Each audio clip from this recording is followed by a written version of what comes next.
आदित्य ठाकरेंनी मुख्यमंत्री देवेंद्र फडणवीसांना पत्र पाठवलंय।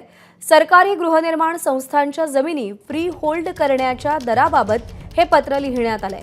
कलेक्टर लँड फ्री होल्ड करण्याचा दर 1% करण्याची मागणी करण्यात आली आहे। सध्या लँड फ्री होल्ड करण्यासाठी 15% आकारणी केली जाते। दर 15%वरून 1% करा अशी मागणी आदित्य ठाकरे यांनी केलेली आहे।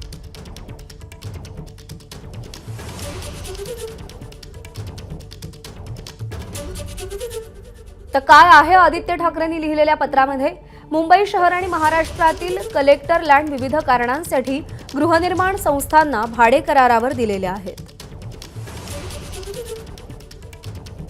कलेक्टर लँड फ्री होल्ड करण्यासाठी 15% एवढा दर आकारला जातो।